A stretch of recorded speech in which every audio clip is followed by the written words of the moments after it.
Saudari-saudara yang terkasih di dalam Tuhan Yesus, marilah kita berdoa, doa yang diajarkan oleh Tuhan Yesus sendiri. Dalam nama Bapa dan Putra dan Roh Kudus. Amin. Bapa kami yang ada di sorga, dimuliakanlah namamu, datanglah kerajaanmu, dan jadilah kehendakmu di atas bumi seperti di dalam sorga. Berilah kami rejeki pada hari ini, dan ampunilah kesalahan kami, seperti kami pun mengampuni yang bersalah kepada kami. Dan janganlah masukkan kami ke dalam pencobaan, tetapi bebaskanlah kami dari yang jahat. Ya Roh Kudus, hadirlah saat ini untuk memimpin dan membimbing kami dalam membaca firman Tuhan Yesus dan merenungkannya, sehingga kami dapat mengerti maknanya dan dapat kami laksanakan dalam hidup kami sehari-hari di tengah masyarakat kami. Pembacaan Injil Lukas bab 2 ayat 16 sampai dengan ayat 21. Berpegang pada Yesus. Setelah mendengar berita kelahiran penyelamat dunia, para gembala cepat-cepat berangkat ke Betlehem dan menjumpai Maria dan Yusuf dan bayi itu yang sedang berbaring di dalam palungan. Dan ketika mereka melihatnya, mereka memberitahukan apa yang telah dikatakan kepada mereka tentang anak itu. Dan semua orang yang mendengarnya heran tentang apa yang dikatakan gembala-gembala itu kepada mereka. Tetapi Maria menyimpan segala perkara itu di dalam hatinya dan merenungkannya. Maka kembalilah gembala-gembala itu sambil memuji dan memuliakan Allah, karena segala sesuatu yang mereka dengar dan mereka lihat, semuanya sesuai dengan apa yang telah dikatakan kepada mereka. Dan ketika genap 8 hari dan ia harus disunatkan, ia diberi nama Yesus, yaitu nama yang disebut oleh malaikat sebelum ia dikandung ibunya. Demikianlah sabda Tuhan. Terpujilah Kristus.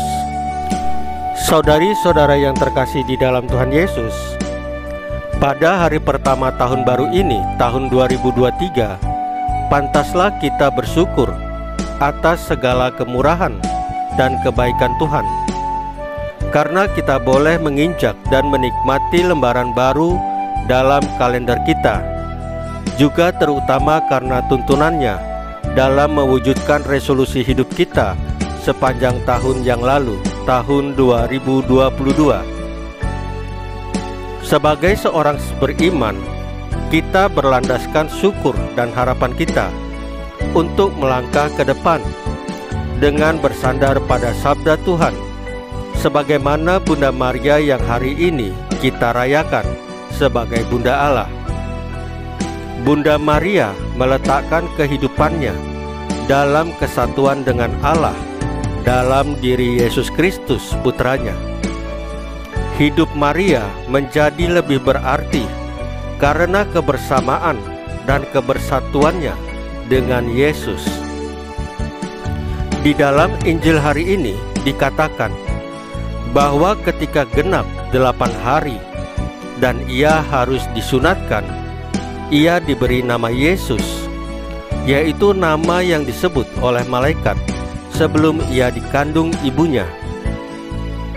Maka hari ini juga merupakan hari peringatan pemberian nama Yesus.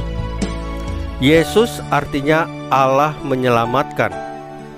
Sebab itu, semoga pada awal tahun ini kita sungguh mendasarkan hidup kita pada tangan Tuhan dan terus berjalan bersama Yesus dalam pensiarahan hidup ini. Santa Perawan Maria Bunda Allah merupakan teman seperjalanan kita. Saudari-saudara yang terkasih di dalam Tuhan Yesus, marilah kita berdoa. Ya Tuhan Yesus, pada awal tahun ini kami ingin melandaskan hidup kami dalam bimbingan-Mu, supaya hidup kami senantiasa dinaungi rahmat baik, bagi kami sendiri maupun untuk kami bagikan kepada banyak orang. Salam Maria, penuh rahmat, Tuhan sertamu. Terpujilah engkau di antara wanita, dan terpujilah buah tubuhmu Yesus. Santa Maria Bunda Allah, doakanlah kami yang berdosa ini, sekarang dan waktu kami mati. Ya Tuhan Yesus, tambahkanlah iman kami hanya kepadamu saja, karena Engkau adalah Tuhan dan Juru Selamat kami satu-satunya. Tidak ada yang lain. Dalam nama Bapa dan Putra dan Roh Kudus. Amin. Saudari-saudara yang terkasih di dalam Tuhan Yesus, bacaan firman dan renungan hari ini sudah selesai. Tuhan Yesus memberkati kita semua.